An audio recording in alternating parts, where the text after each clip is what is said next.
ব্যারাকপুরের শ্যামনগর নেহেরু মার্কেট এলাকায় বিজেপি সদস্য সংগ্রহণ অভিযানে ব্যারাকপুরের প্রাক্তন সাংসদ অর্জুন সিংহ উপস্থিত ছিলেন। তার সঙ্গে উপস্থিত ছিলেন বিজেপি নেতা প্রিয়াঙ্কু পান্ডে সহ একাধিক বিজেপি নেতৃত্ব। আর এই অভিযানে ব্যাপক সাড়া পড়েছে বলে দাবি প্রাক্তন সাংসদদের। সাধারণ মানুষ এগিয়ে আসছেন।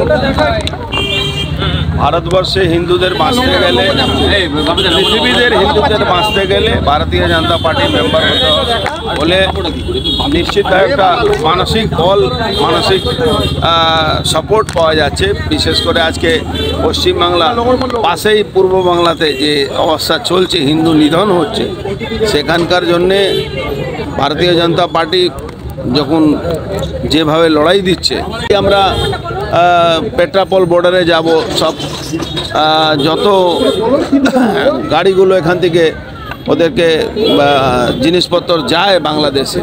আজকে ডক্টররা বিরোধ করছেন, ডক্টররা বলছেন কোনো যারা হিন্দু নিধন করছে, মুসলমান কোনো পেশেন্ট, বাংলাদেশি পেশেন্টকে আমরা ট্রিটমেন্ট করব না। সেখানে আমাদের একটা কর্তব্য আছে, তাই জন্য আমরাও কালকে যাব। আজকে আমরা বিশেষ করে বেরিয়েছি এই মেম্বারশিপের জন্যে। মানুষ নিজে নিজে মোবাইল নিয়ে আমাদের সঙ্গে যোগাযোগ করছেন, তারা মেম্বারশিপ নেওয়ার জন্য। না না, বঙ্গ সনাতন ধর্মের মানুষ যারা আছেন তারা নিশ্চিতভাবে ভারতীয় জনতা পার্টিকে সাপোর্ট করছেন, নাহলে 2,36,000 ভোট পেতেন না। এখন তো পরিস্থিতি আরও ভয়ঙ্কর দিকে যাচ্ছে, যেখানে সিদ্দিকুল্লাহ চৌধুরী যিনি এই রাজ্যের মন্ত্রী আছেন, তিনি বলছেন মুসলমানদের আবাদি বাড়াতে হবে আর হিন্দুদের আবাদি কমাতে হবে। যে সিদ্দিকুল্লাহ চৌধুরী বিধানসভা দাঁড়িয়ে এই কথা বলছেন আর সরকার মুখে কুলুপ দিয়ে বসে আছে, সেই রাজ্যে সনাতনী হিন্দুদেরকে বাঁচার জন্য নিজেই এগিয়ে আসছে। এখানে মেটিয়াব্রুজ, কলকাতাতে আপনি কিড স্ট্রিট ধরুন, পার্ক সার্কাস ধরুন, পার্ক স্ট্রিট ধরুন, এইসব এলাকাতে ব্যাপকভাবে ওই বাংলাদেশের যারা জঙ্গিরা আছে, বিএনপি সদস্যরা আছে, তারা ঢুকে গেছে। জঙ্গিরা আত্মগোপন করে আছে, এখান থেকে ফান্ড কালেকশন করছে, এখান থেকে আর্মস কালেকশন করছে, এখান থেকে ড্রাগস নিয়ে যাচ্ছে। ওখানকার যারা মুসলমানরা যারা ইসকনের উপরে হামলা করছে তাদেরকে ড্রাগ এডিক্ট বানিয়ে দিয়েছে। যেরকম আপনারা জানেন পাকিস্তানে আতঙ্কবাদীকে সবসময় ড্রাগ এডিক্ট বানিয়ে এইসব ঘটনা করানো যায়। সেম জিনিস ফ্যান্সি ড্রিল এখান থেকে বাংলা থেকে পাঠানো হচ্ছে, ওখানে ড্রাগ পাঠানো হচ্ছে, ব্যাপকভাবে ওখানে জঙ্গি তৈরি করা হচ্ছে। পঙ্কজ দত্ত একটা প্রতিবাদী মুখ ছিলেন, এই সরকার তাকে মেরে ফেলেছে। আজকে 1 মাস ধরে মৃত্যুর সঙ্গে লড়াই করেছিলেন, ওনার brain stroke, multi organ failure হয়ে গেছিল। পশ্চিমবাংলা মুখ্যমন্ত্রী একটা জিনিস মানুষকে বুঝতে হবে, ওনার বিরোধিতা করলেই আপনাকে মৃত্যুবরণ করতে হবে।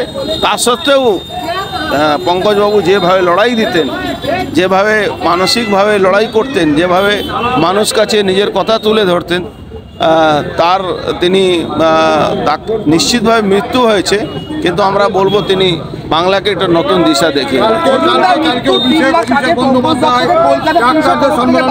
ডাকা হচ্ছিল রাজ্য সরকারের বিরুদ্ধে বলার জন্য, আপনি যে রাশিয়ান স্প্রের কথা বলেন, সেরকম কোনো ঘটনা ঘটেনি তো ওর সাথে? মেবি ঘটতে পারে। রাশিয়ান স্প্রে, রাশিয়ান বিষ সবটাই পশ্চিমবাংলা ইম্পোর্ট করা হয়েছে। রাশিয়ান বান্ধবীদের যখন অ্যাকাউন্ট টাকা এখান থেকে পাঠানো হয়, সেখান থেকে এই সব আসতেই পারে। আমরা তো প্রিকশনারি ট্রিটমেন্টের মধ্যে আছি। উনি হয়তো সেটা বুঝতে না পেরে, হয়তো ওনার কাছে খবর ছিল না। আজকে মেবি একটা অকাল ঘটনা ঘটতেও পারে, এটা প্রমাণ পঙ্কজবাবু আছে। আপনি যে বলেছিলেন সেই তথ্যকেই কার্যত শিলমোহর দিচ্ছেন গবেষকরা। তারা বলছেন যে নকশালবাড়ির ঘটনা ভাবার বিষয় আছে, রাসায়নিক তত্ত্ব সামনে আসা জরুরি আছে। দেখুন, যারা বুদ্ধিসম্পন্ন মানুষ হবেন, যাদের একটু জ্ঞান থাকবে, তারা সবাই এই ব্যাপারে নিশ্চিতভাবে সরব হবেন। একমাত্র শকুনি মামা মানে কুণাল ঘোষ ছাড়া, কুণাল ঘোষ শকুনি মামা যে শপথ নিয়েছেন ব্যানার্জি পরিবারকে শেষ করার জন্যে, তেনার বাদ দিয়ে সবাই এটা সহমত আছেন কি রাশিয়ান স্প্রে আছে। তৃণমূলে বাদ দিয়ে, তৃণমূলের যিনি তৃণমূলে ধ্বংস করার শপথ নিয়েছিলেন, যিনি মমতা ব্যানার্জিকে ওপেনলি বলেছিলেন কি সবথেকে লাভবান সারদা টাকা চিটফান্ডের টাকা মমতা ব্যানার্জি হয়েছেন, কার বাদ দিয়ে বাংলা সব মানুষ জানেন এই রাসায়নটা। অভিষেক বন্দ্যোপাধ্যায় কালকে ডাক্তারদের নিয়ে সম্মেলন করেছে এবং ডাক্তারদের আশ্বাস দিয়েছে তাদের নিরাপত্তা নিয়ে।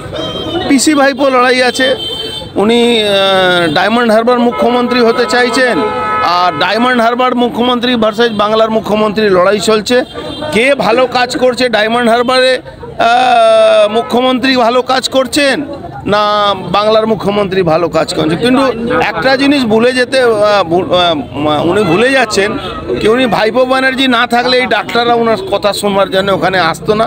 এই ভাইপো ব্যানার্জি না থাকলে উনি ওনার কাছে লক্ষ লক্ষ কোটি কোটি টাকা কয়লা বালি ইটের পাথরের সব পয়সা আছে, উনি দিতেই পারেন, আপনার বৃদ্ধা পেনশন দিতেই পারেন। কিন্তু পশ্চিমবাংলা সরকার যে দিল্লি টাকা দেয় বৃদ্ধা পেনশন, বিধবা পেনশন আর হ্যান্ডিক্যাপ পেনশনের টাকাগুলো, মিড ডে মিলের টাকাগুলো ব্যাপকভাবে চুরি করে, পেমেন্ট হয় না, বৃদ্ধারা 9 মাস 10 মাস পরে টাকা পায়। সেই টাকাটা উনি নিজের এলাকায় গিয়ে, যেহেতু উনি ভাইপো ব্যানার্জি আছেন, সে করতে পারছেন। যে রাসায়নিক পাওয়া যায় সেটা নাকি জাল পুলিশের মতে। পুলিশের মতে কি জাল আছে না আছে পুলিশ তো ধারে কাছে পৌঁছতে পারেনি, এটা ডিফেন্স ইন্টেলিজেন্স ধরেছে, উনি কি করে বলবেন? অভিষেক বন্দ্যোপাধ্যায় চ্যালেঞ্জ নিয়েছে, কালকে চ্যালেঞ্জ ছুড়ে দিয়েছে যে স্বাস্থ্য ব্যবস্থা নিয়ে যে তিনি কাকে চ্যালেঞ্জ করছেন আগে উনি এটা প্রকাশ্যে বলুন কি মুখ্যমন্ত্রী ফেলিওর আছেন, তাহলে আমরা নিশ্চয়ই উনাকে সাপোর্ট করব। দাদা, বেলঘড়িয়াবাসী সায়ন নামে একজন বাংলাদেশে গিয়ে আক্রান্ত হয়েছে। অনেক আপনাদের সাংবাদিকদেরকে তো এখন অ্যারেস্ট করেছে, সাংবাদিকদেরকে মারবে এরকম সবাই তো শুনছি আমরা। Bureau report, ND Bangla News. সবার আগে সব খবর, সঠিক খবর পেতে ফেসবুক পেজটি ফলো করে এবং ইউটিউব চ্যানেলটি সাবস্ক্রাইব করে রাখুন আর শেয়ার করতে ভুলবেন না।